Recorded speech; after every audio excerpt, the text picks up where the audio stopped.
A former University of Virginia football player is in police custody after officials say that he killed 3 current football players and wounded 2 others on the school's main campus late Sunday night. Christopher Darnell Jones Jr. had been on the school's radar for possible links to weapons violations and hazing.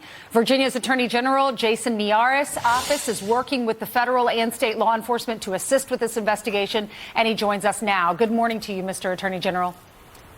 Morning to you all. Thanks for having me. Well, thanks for coming on. Out of all the articles I've read, no one explains how this actually happened. It happened in a parking garage Sunday night around 10:30. Was he on the bus on this field trip with the football players, or did he drive into the parking garage?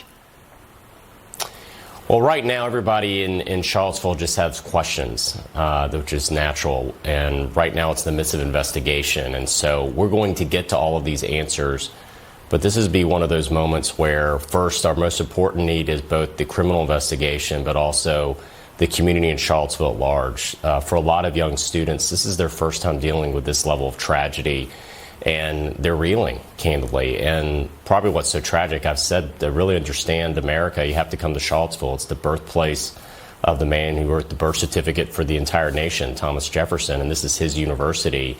And they're making national headlines again for the horrible, horrible reasons. And so we're trying to get to those answers. I think it's be premature for me to get in too much of what we know and don't know, because we have a lot of people, and police and state police have a lot of investigators getting those answers at the appropriate time.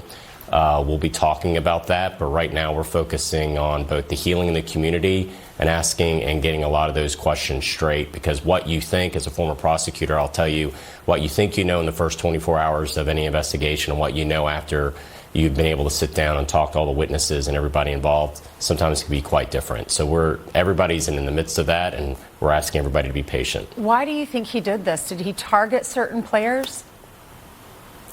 You know, again, we have a lot of questions we want answered, and we're going to get to that, but I can't really comment on what we know and don't know, because, again, what you think maybe you know in the beginning and what you know after you've been able to conclude, when the state police have been able to conclude all of their questions, could be very, very different. And so right now we're trying to wrap our arms around the Charlottesville community, which is just hurting right now, and these students.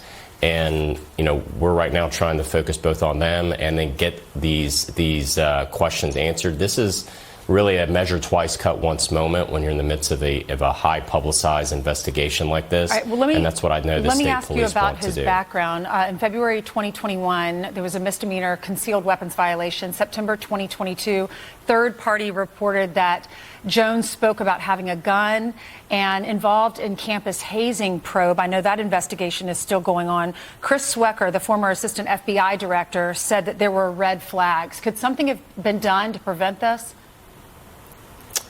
Listen, I'm going to allow the pundits to make that determination. I think one of the worst disservices I could do to those that are investigating this is to put out information out there while they're still trying to get information. I don't think it does for the individuals with the state police and the university police and others that are investigating. I don't think that's very fair right now. I want to be able to just put my arms around the Charlottesville community, express my heartfelt prayers and condolences for what happened. It's a tragedy.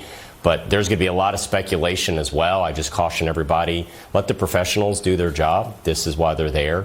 And there's going to be a lot of speculation in the media, and we'll get to the answers. We promise you we'll get to those answers, but it's just going to give us the time to be able to get there. Yeah, I know these parents want to know why their sons are not coming home.